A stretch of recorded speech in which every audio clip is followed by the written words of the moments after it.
Have a good time. Alright.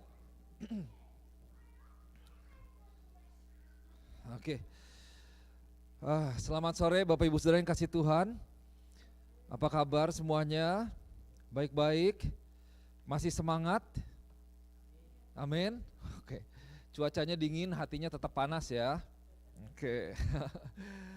Hatinya tetap berapi-api untuk Tuhan. Oke. Saudara yang dikasih Tuhan, sore hari ini saya mau lanjutkan kembali apa yang sudah kita mulai, bahwa pada bulan ini kita belajar tentang satu hal, bahwa kita ini ada di dalam satu masa yang namanya Advent. Advent itu apa? Advent itu adalah sebuah masa penantian. Jadi ya, masa penantian. Saya akan ulangi sedikit apa yang saya sampaikan minggu lalu supaya kita bisa lebih meresap lagi ya, supaya kita bisa lebih mengerti lagi, khususnya kita bisa pada akhirnya mendapatkan Tuhan lewat momen Advent yang akan membawa kita kepada momen Natal nanti, tanggal 25 nanti ya, seiring dengan kita akan merayakan Natal. Nah, Advent yang pertama itu adalah masa penantian dari umat Tuhan pada waktu itu, di mana mereka menantikan Yesus Kristus yang diharapkan untuk datang, yang sudah dijanjikan sejak dahulu kala dari nubuatan para nabi, dari kitab-kitab yang ada gitu ya. Saudara bayangkan, mereka menantikan begitu lama supaya Yesus datang untuk menyelamatkan mereka. Jadi menyelamatkan dari penjajahan. Dan bahkan mereka punya satu pemahaman yang salah, bahwa Yesus ini yang akan menjadi raja, menggantikan raja yang ada. Tapi Yesus datang untuk menjadi raja di atas segala raja, raja di atas kehidupan dari setiap umat manusia. Nah, itu adalah Advent yang pertama, menantikan kelahiran Yesus Kristus ke dunia ini untuk menyelamatkan umat manusia.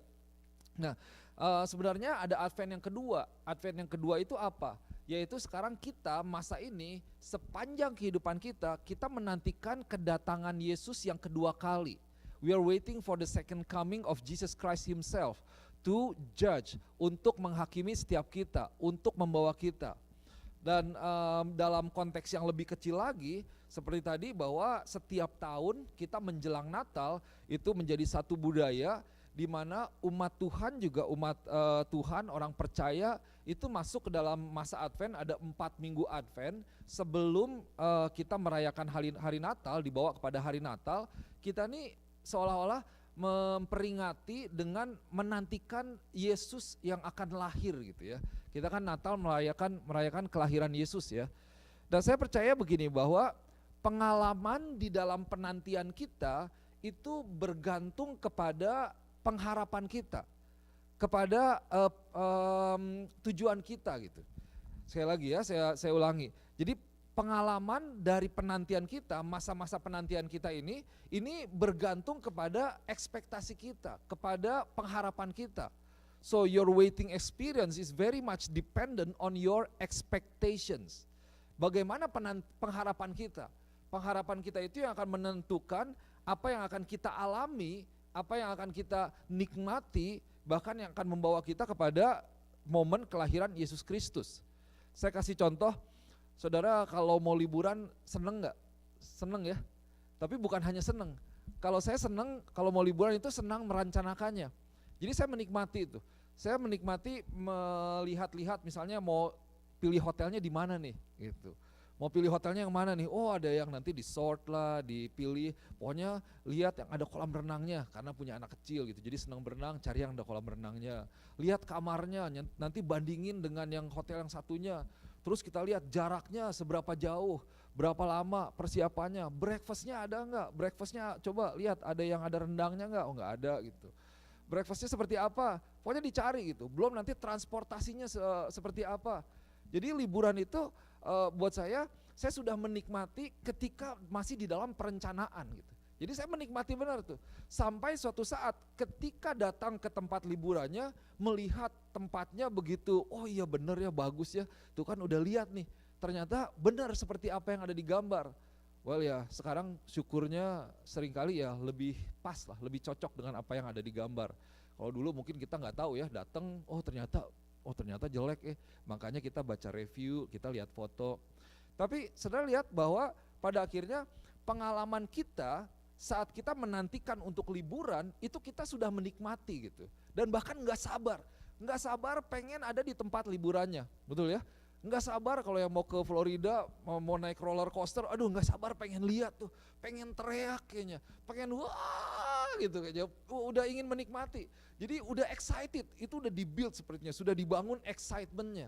Nah seharusnya demikian juga ketika kita menantikan Yesus, momen kelahiran Yesus di dunia ini. Kita ini udah menantikan nih. Nah masalahnya apa yang kita nantikan? Nah ini mungkin pertanyaan sederhana ya. Dalam momen Natal ini apa yang menjadi ekspektasi kita? Apa yang menjadi pengharapan kita? Apa yang kita nantikan? Saya mau encourage, mari kita boleh nantikan Tuhan dengan sebuah ekspektasi. Miliki pengharapan di dalam hatimu, miliki sebuah ekspektasi ya, supaya pada akhirnya Yesus itu bisa lahir secara pribadi di dalam hidup kita, yang membawa perubahan yang nyata, yang membawa pengalaman yang nyata di dalam kehidupan kita masing-masing ketika Yesus lahir di hati kita. Jadi Natal itu tidak sekedar lewat begitu saja, tidak sekedar seperti Natal tahun lalu, tetapi ada satu hal yang berkesan. Bukan hanya berkesan, kalau dibilang berkesan kan bisa jadi, oh kali ini pohonnya beda ya, oh dramanya lebih bagus, oh sekarang gak ada drama kayaknya lebih jelek Natalnya. Bukan seperti itu, bukan ke yang aksesoris, tetapi kita berkesan kenapa? Karena Yesus sendiri dinyatakan lahir dalam hati kita dan kita merasakan secara pribadi ada pewahyuan Tuhan, ada kekuatan dari Tuhan, ada perlindungan dari Tuhan, ada kesegaran dari Tuhan, sukacita, kedamaian daripada Tuhan. Itu kita rasakan secara pribadi. Ada amin? So, saya mau ajak kita lihat sekali lagi ya, nanti kita akan lihat cerita tentang orang Majus dan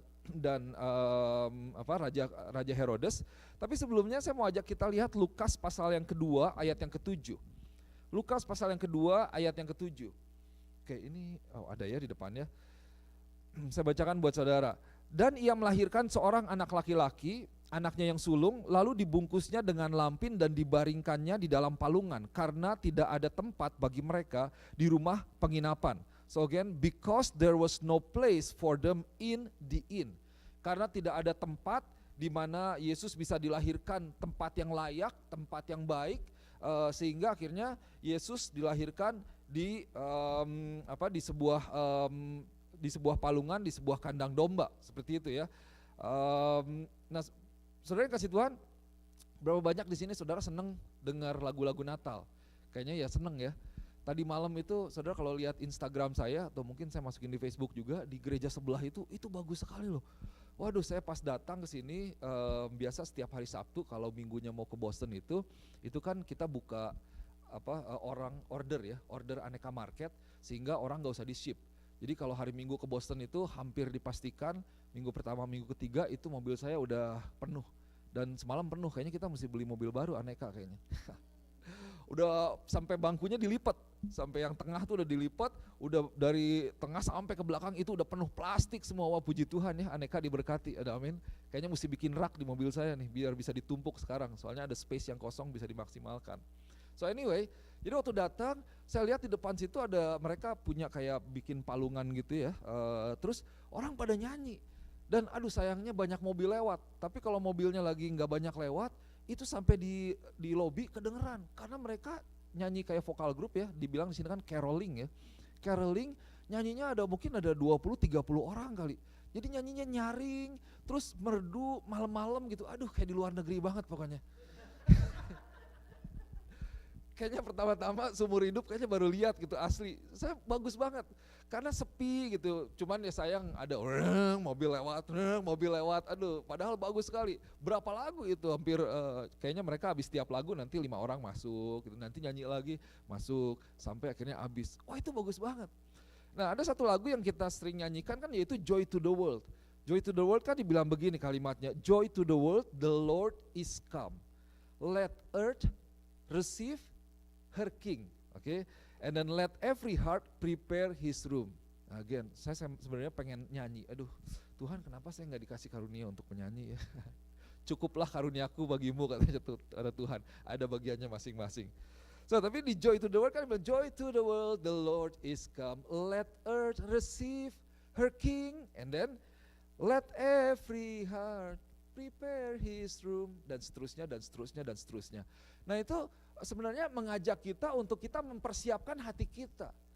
Nah saudara, ini dalam Natal kali ini ya, sepertinya buat saya, kayaknya kalau sebelum-sebelumnya lagu-lagu Natal itu memang bagus, enak didengar, setel musik gitu ya, apalagi sambil minum kopi susu misalnya, sambil nonton. Oh ya nggak bisa juga ya sambil nonton sambil dengerin lagu ya. Ya kayaknya enak gitu, tapi buat saya pribadi kayaknya Natal ini sepertinya lirik-liriknya itu seperti semakin berbicara gitu, speak louder, kayak lebih personal gitu.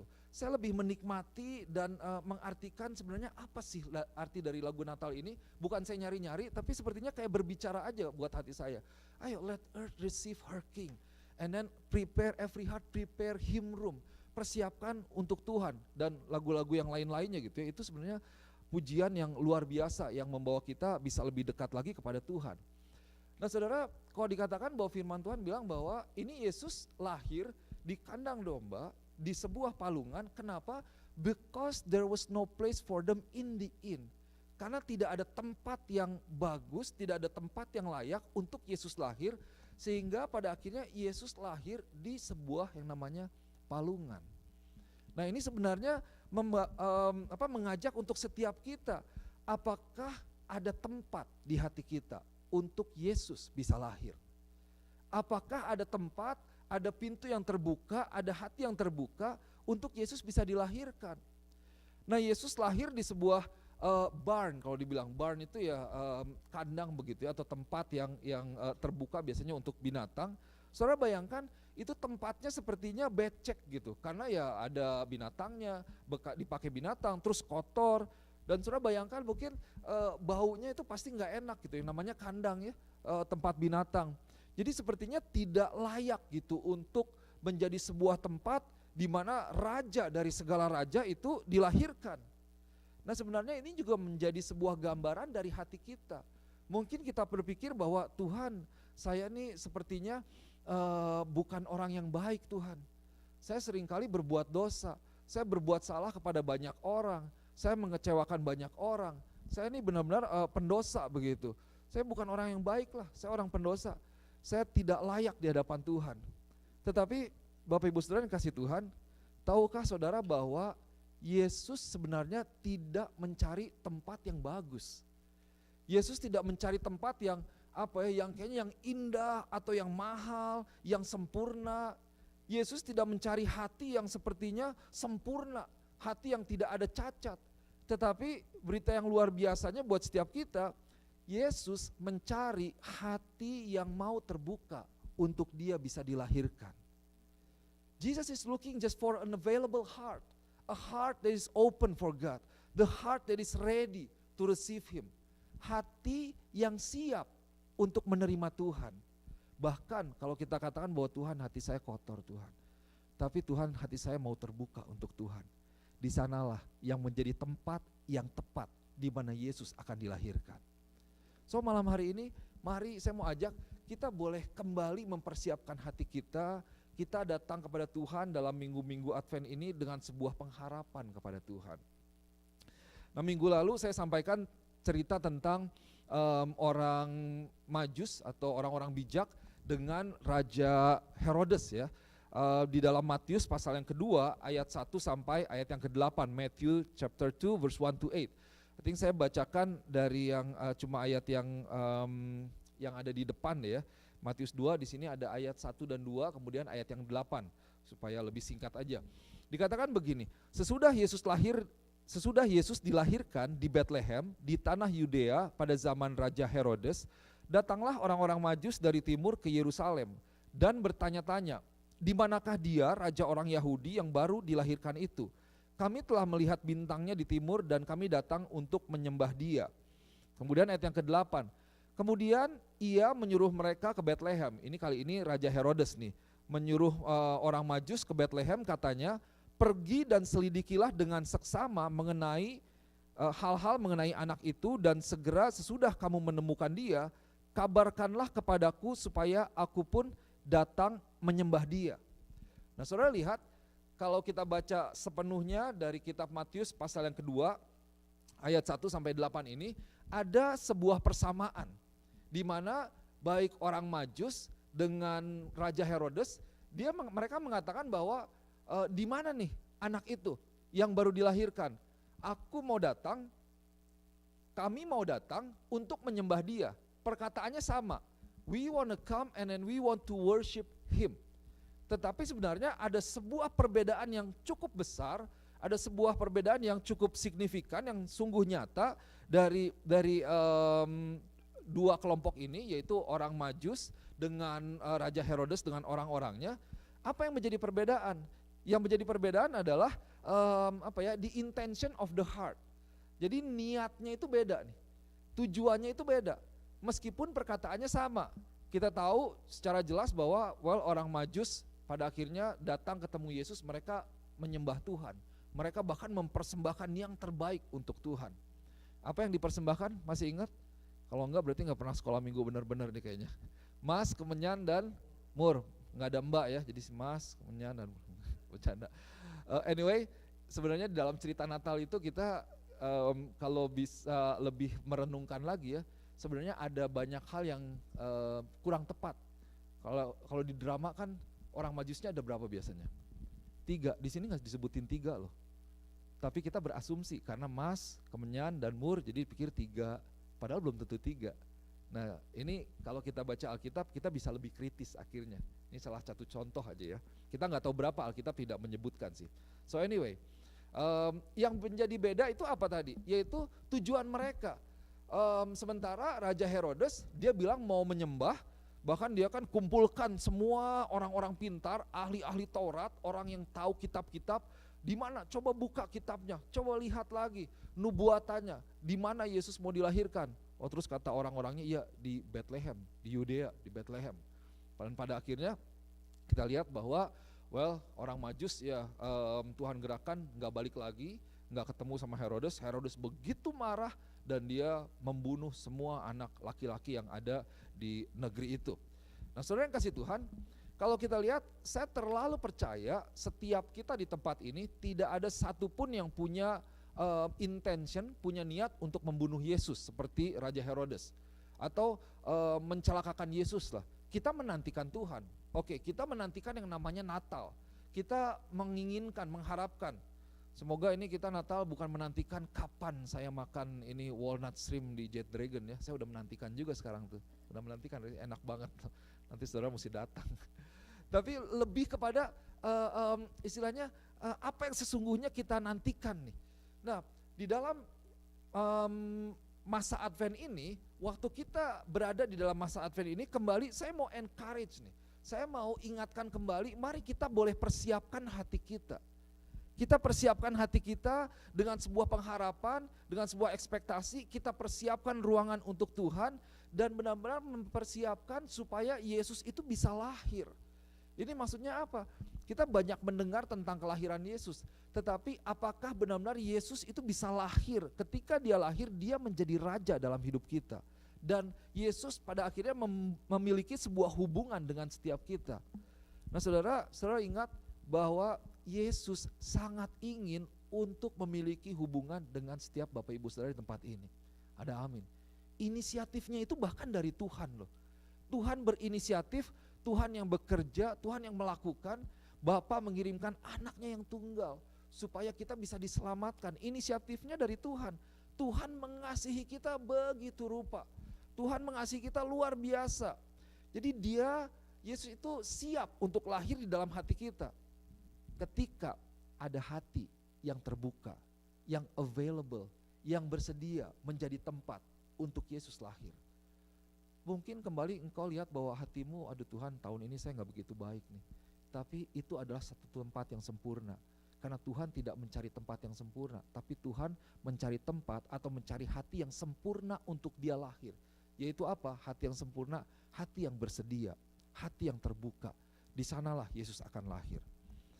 Nah, saudara yang kasih Tuhan, jadi kalau begitu apa yang harus terjadi di dalam hati kita sehingga kita bisa menerima Kristus dan menikmati hubungan kita dengan Tuhan. Judul khotbah saya hari ini yaitu Receiving Christ, menerima Kristus ya, menerima Kristus. Apa nih yang harus terjadi dalam hati kita?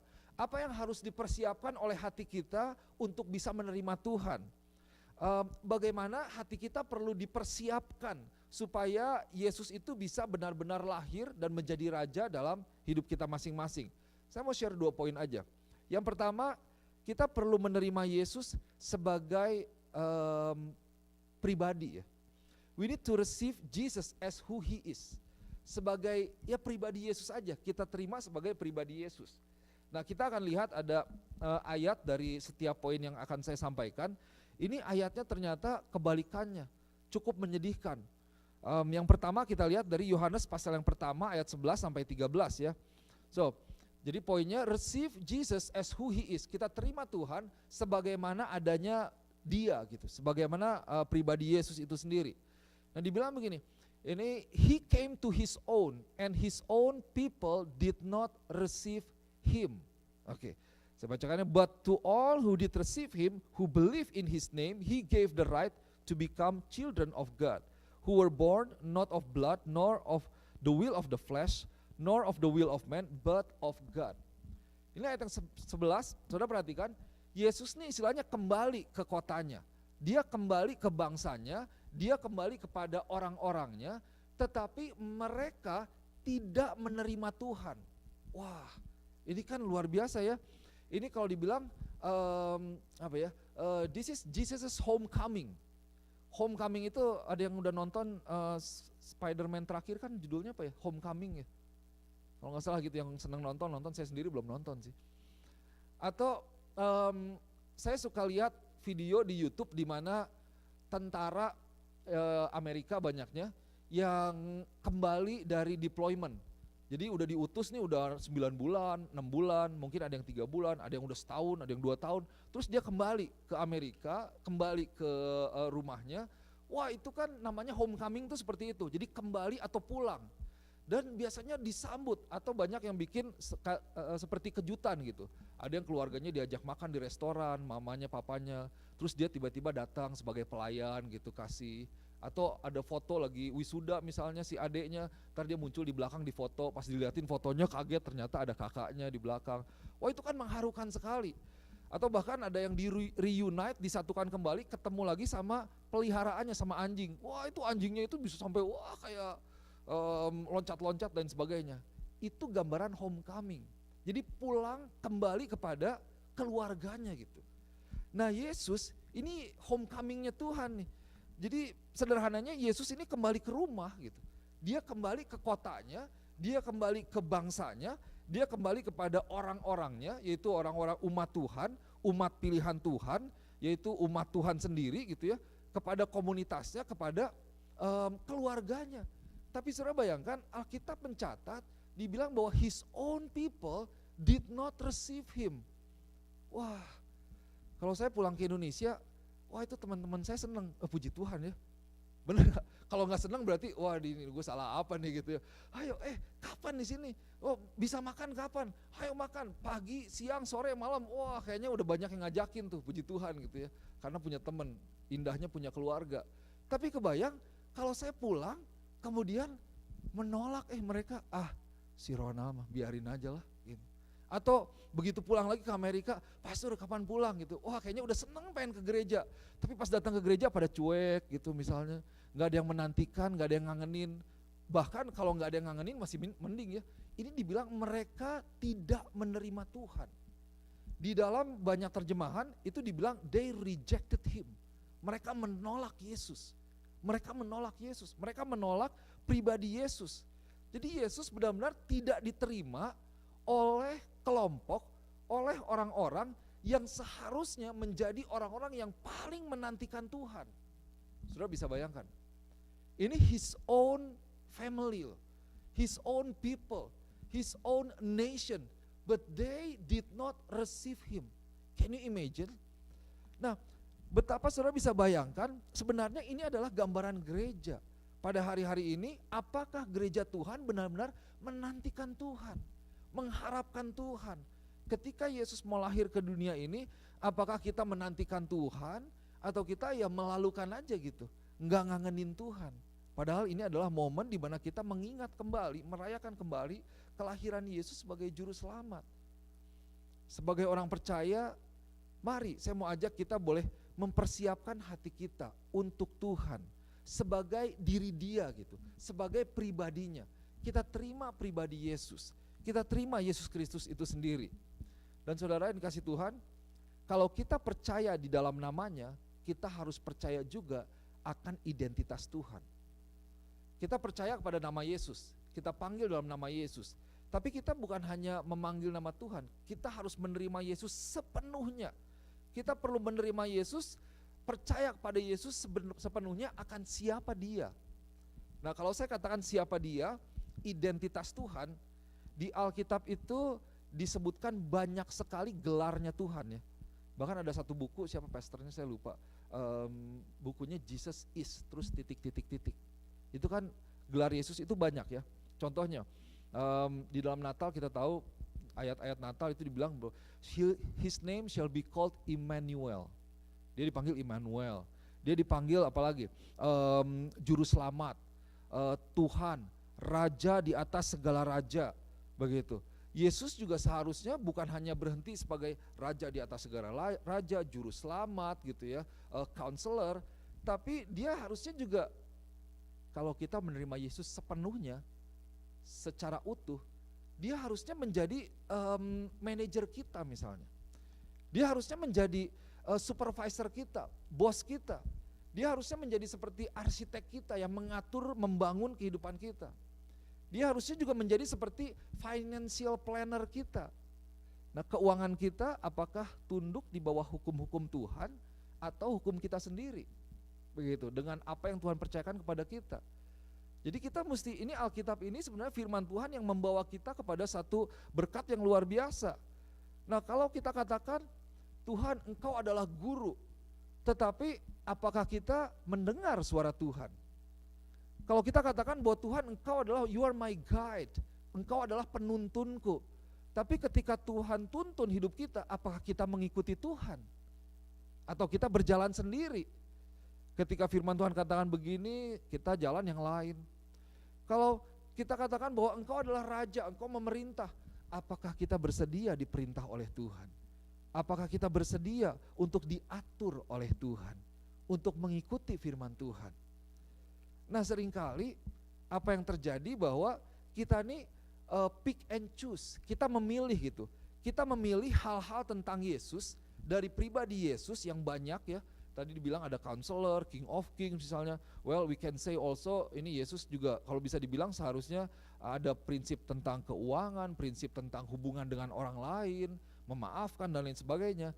Nah, kita nih seringkali kita memilih gitu, kita pick and choose hal-hal tentang Yesus yang enak buat kita, yang convenient buat kita, sehingga kita memilih yang kayaknya yang baik aja buat kita, tanpa sadar kita sebenarnya sedang menolak hal-hal yang lain yang ada pada diri Yesus itu sendiri.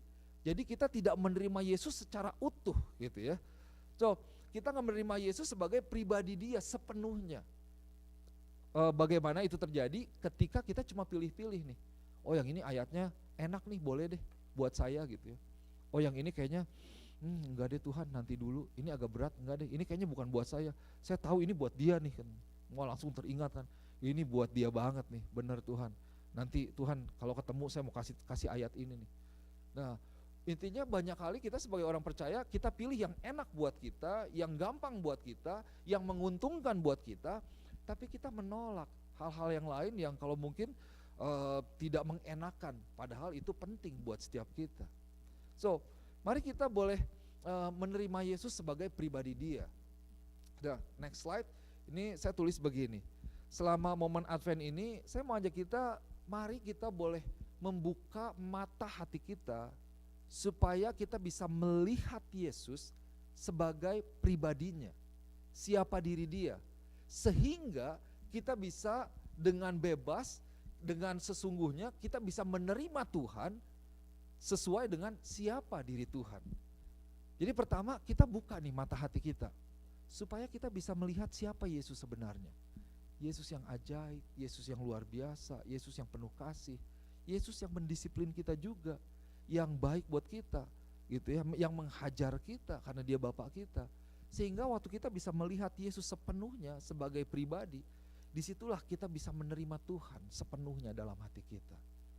Saudara yang kasih Tuhan, yang pertama, mari kita boleh terima Yesus sebagai diri Dia, sebagai siapa Dia, dengan setiap kepribadiannya, dengan sifat-sifatnya, dengan karakter-karakternya. Itu yang tercermin dari hidup kita.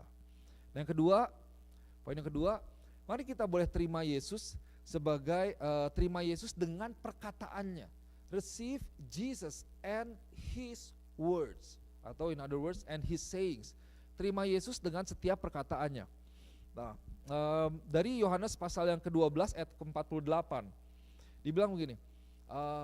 Saya buka Alkitab saya bahasa Indonesia ya. Sebentar. Yohanes pasal yang ke-12 ayat yang ke-48. Oke. Dikatakan seperti ini, barang siapa menolak aku dan tidak menerima perkataanku, ia sudah ada hakimnya, yaitu firman Tuhan yang telah kukatakan. Itulah yang akan terjadi, yang akan menjadi hakimnya pada akhir zaman. So the one who rejects me and does not receive my words has a judge. The word that I have spoken will judge him on the last day. Wah ini kayaknya, wah ini pastor lagi Natal kok ngomongnya hari penghakiman, kayaknya agak berat nih. Maksudnya apa nih? Nanti kita lihat ya, apa yang menjadi maksud dari firman Tuhan ini. Kalau saudara baca di ayat yang ke-47, di situ dikatakan bahwa Yesus itu lahir untuk menyelamatkan umat manusia. Jadi Yesus lahir bukan untuk menghakimi pada waktu itu ya, pertama kali Yesus lahir untuk menyelamatkan setiap umat manusia, bukan untuk menghakimi umat manusia. Nah di sini, di ayat ini Yesus sebenarnya, ini perkataan Yesus. Yesus mengajarkan kita bahwa seperti ini, nah ini penting nih. Yesus mengajarkan setiap kita bahwa apakah kita menerima Tuhan atau menolak Tuhan, itu memiliki hubungan yang kuat dengan apakah kita menerima perkataan Tuhan atau kita menolak perkataan Tuhan. Jadi kalau kita menerima Tuhan, sebenarnya kita seharusnya kita menerima perkataannya. Gitu. Kalau kita menolak perkataan Tuhan, kita sebenarnya juga sedang menolak Yesus itu sendiri. Karena kita tidak bisa menerima Yesus tetapi tidak menginginkan atau menolak apa yang Tuhan katakan. Jadi seolah Yesus mau bilang nih bahwa kalau engkau menerima aku, engkau juga akan menerima perkataanku. Kalau engkau menolak perkataanku, well sebenarnya engkau sedang menolak aku. Nah saudara, dengan kata lain bahwa kita sebagai orang percaya, kita tidak bisa menyatakan bahwa kita menerima Yesus sebagai juru selamat, saving grace itu namanya, karya keselamatan, tetapi kita menolak perkataannya, bahkan kita tidak memiliki sebuah gairah atau sebuah keinginan untuk belajar akan firman Tuhan, terlebih untuk melakukan, untuk taat kepada firman Tuhan. Karena itu satu paket, terima Yesus yaitu terima perkataan Tuhan. Nah saudara lihat bahwa setan, iblis kan dia tahu Yesus Tuhan. Dia tahu dan dia mengakui Yesus Tuhan. Satan acknowledges that Jesus is the Lord. Dengan setiap perkataannya setan tahu gitu, otoritas Tuhan. Apa yang menjadi yang membawa setan itu terpisah dengan Tuhan? Karena satu hal, dia menolak perkataan Tuhan, betul ya? Dia nggak mau melakukan apa yang Tuhan katakan, gitu. Dia tahu, setan mungkin lebih pintar dari kita, dia tahu semuanya, dia tahu Tuhan, tapi dia menolak Tuhan, dia menolak perkataan Tuhan, dia tidak mau melakukan apa yang Tuhan katakan, apa yang Tuhan perintahkan, dia berontak terhadap semuanya itu. Maka dari itu setan menjadi terpisah dengan Tuhan. Nah saudara yang kasih Tuhan, waktu kita membuka hati kita, waktu kita mempersiapkan hati kita untuk Yesus, mari kita boleh persiapkan juga untuk firman Tuhan. kita siapkan hati kita untuk perkataan Tuhan, untuk tuntunan Tuhan, untuk perintah Tuhan, bahkan untuk teguran yang daripada Tuhan. Bukan hanya encouragement, bukan hanya semangat, bahkan teguran yang mungkin sakit buat kita, tapi kita harus terbuka untuk itu. Kalau itu yang menjadi perkataan Tuhan buat setiap diri kita masing-masing, yang kemudian kita ikuti dengan tindakan kita siap untuk melakukan firman Tuhan. Jadi waktu kita menerima Yesus dengan perkataannya, dengan firman-Nya, baru kita akan menjadi orang-orang yang dikecualikan dari penghakiman pada akhir zaman. Nah, ini yang menjadi maksud dari ayat ini. Jadi maksudnya kita terima Tuhan. Ini dengan kata lainnya, kalau saya terangkan dengan sederhana, di sini kan dibilang bahwa orang yang menolak aku dan tidak menerima perkataanku itu pada akhirnya akan dihakimi pada akhir zaman nanti, karena tidak melakukan firman Tuhan. Saudara bayangkan orang yang tidak melakukan firman Tuhan jauh dari firman Tuhan. Tetapi waktu kita menerima Yesus, menerima perkataan Tuhan, kita melakukan firman Tuhan, maka kita akan dikecualikan. Dalam arti kita akan menjadi orang-orang yang melakukan firman Tuhan, yang pada akhirnya kita bisa menjadi bagian dari kerajaan kekal yang Tuhan persiapkan buat setiap kita. Jadi kita exempt, kita tidak akan menjadi bagian dari penghakiman Tuhan untuk mereka yang sebenarnya berdosa, melawan, memberontak terhadap Tuhan. Nah, ini maksud dari firman Tuhan ini. Bagaimana? Yaitu kembali, waktu kita menerima Yesus dengan setiap perkataannya. So, receive Jesus as who he is, and then receive Jesus and with and his words. Saya mau kasih contoh terakhir. Saya suka sampaikan dan saudara boleh pelajari. Saya encourage di Alkitab itu sering ditulis umat Tuhan digambarkan dengan 3 profesi. Yang pertama itu petani, kemudian ada yang namanya atlet, dan kemudian ada yang namanya tentara. Saudara pelajari nih, atlet itu seperti apa sih? Petani itu seperti apa? Petani itu mengajarkan kita tentang long suffering, kesabaran. Kalau atlet juga yang namanya gigih gitu, keteguhan, latihan. Atau ada yang namanya tentara. Tentara ini apa? Dia disiplin dan dia mendengar, tunduk terhadap otoritas, terhadap perkataan daripada atasannya gitu. Kalau di Indonesia kan, kalau saudara lihat tentara itu kalau diperintahkan sama atasannya itu pasti ngomongnya siap gitu ya. Siap gitu. Ini kemarin anak presiden nikah, terus jenderal datang ngecek lapangan. Ini bagaimana nih persiapannya di sini? Siap jenderal. Belum juga ditanya apa-apa, udah siap-siap aja dulu. Ini udah ada berapa? Siap, ada 3. Siap, ada. Pokoknya semuanya diawali dengan kata siap. Kalau di sini tentara ketika dipanggil itu jawabannya apa? Sir, yes sir. Pasti gitu kan? Sir, yes sir. Sir, yes sir. Bahkan saya punya teman dulu perempuan, papanya tentara. Jadi dia cerita lucu juga. Waktu dia mau nikah, jadi dengan ya calon istrinya, si papanya teman saya ini, itu kan di depan penghulu karena dia muslim. Terus ada penghulunya ditanya, kamu menerima siapa gitu sebutin ya, untuk jadi istri kamu, kira-kira begitu ya. Jawabannya apa? Bukan menerima, dia jawabnya siap, terima katanya. Padahal penghulu bukan tentara gitu. Tapi karena udah kebiasaan gitu sebagai tentara, udah attitude-nya itu, sikap hatinya, pokoknya saya siap untuk apapun juga. Bahkan mati buat negara, saya siap. Jadi siap semuanya dengan kata siap gitu. Asal jangan latah aja ntar suruh apa siap gitu. Tapi itulah yang namanya tentara loh. Nah, kita dikatakan oleh firman Tuhan seharusnya kita ini menjadi tentara Allah. Betul? Tentara Allah itu apa? Berarti kita kepada Tuhan, kita bilang kalau Tuhan perkatakan sesuatu, sir, yes sir. Siap Tuhan. Oke Tuhan, saya nggak tahu, mungkin berat, mungkin nggak gampang, tapi ini aku. Saya siap karena saya tentaranya Tuhan. Saya siap melakukan apa yang Tuhan perintahkan. Itu yang seharusnya menjadi sikap dari setiap kita. Tuhan panggil kemana, siap, laksanakan. Tuhan mau bawa kita kemana, siap, laksanakan. Temannya istri saya itu Kopassus waktu itu, ditugaskan di Papua kalau nggak salah, istrinya ada di Bandung, calon istrinya waktu itu, tunangannya. Nah suatu saat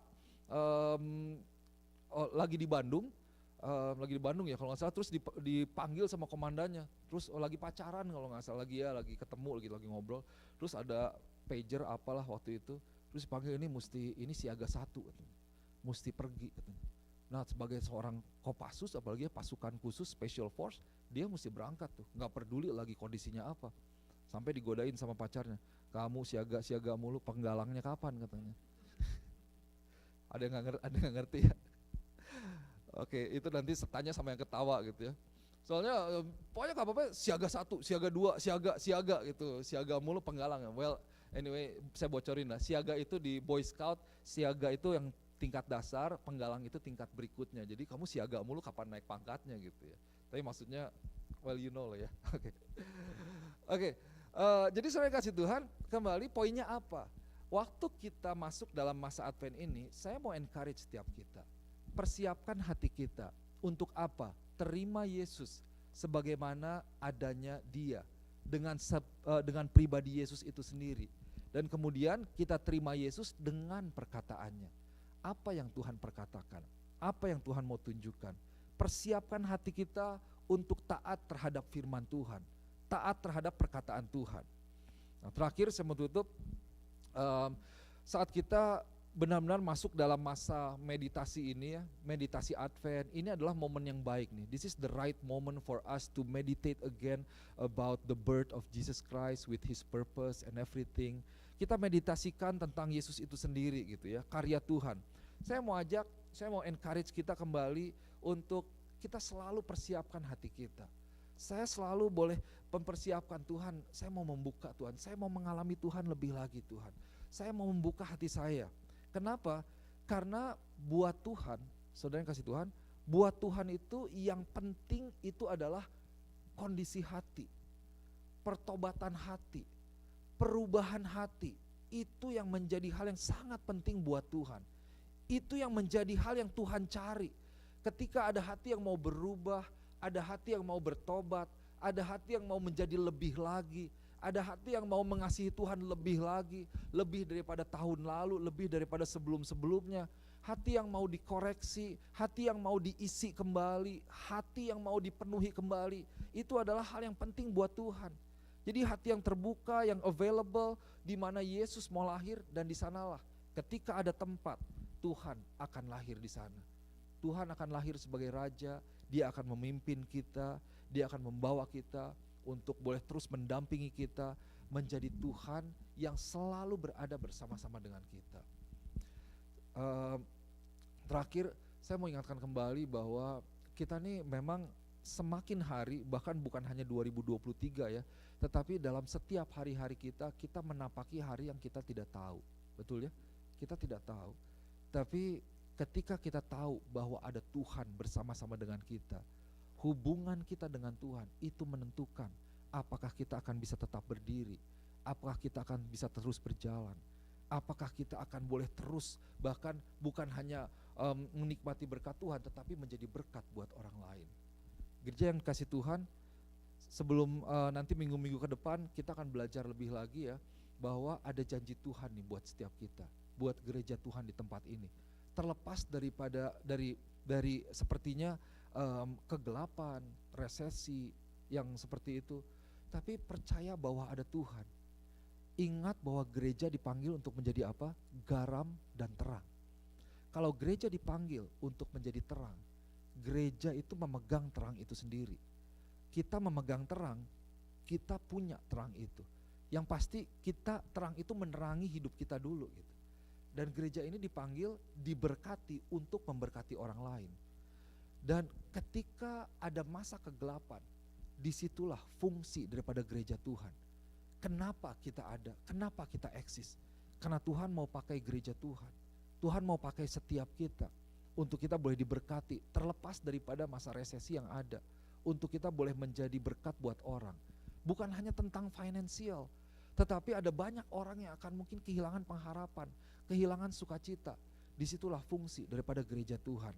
Dan ini yang saya mau ajak untuk kita boleh masuk lagi, apa yang menjadi tujuan Tuhan. Yesus lahir di dunia ini untuk apa? Dia lahir untuk menjadi terang. Dan setiap Bapak Ibu Saudara di tempat ini, engkau adalah alat Tuhan, gereja Tuhan, untuk engkau boleh menjadi berkat di tengah-tengah kegelapan yang ada. So, mari kita persiapkan hati kita. Ada amin. Renungkan firman Tuhan, berdoa kepada Tuhan, minta Tuhan, penuhi aku, isi aku, nyatakan dirimu lebih lagi Tuhan. Saya percaya engkau akan memiliki pengalaman Natal yang berbeda dari tahun-tahun sebelumnya. Mari kita berdoa. Mari kita berdoa. Bapa, di dalam nama Tuhan Yesus, hamba-Mu sore hari ini berdoa Tuhan. Biar hati kami boleh kembali dipenuhi dengan sebuah gairah untuk kami boleh mengenal Tuhan lebih lagi. Untuk kami rindu untuk kenal Tuhan lebih lagi. Dan Tuhan, kami mau katakan Tuhan, kami mau memberikan diri kami mau membuka hati kami mau membuat hati kami available, terbuka untuk Tuhan. Di tempat dimana seringkali ini diri kami ini berdosa kepada Engkau Tuhan, tapi kami mau katakan hati ini terbuka untuk Engkau Tuhan. Mari Tuhan, datanglah, lahirlah di hati kami masing-masing. Jadilah Raja di dalam kehidupan kami Tuhan.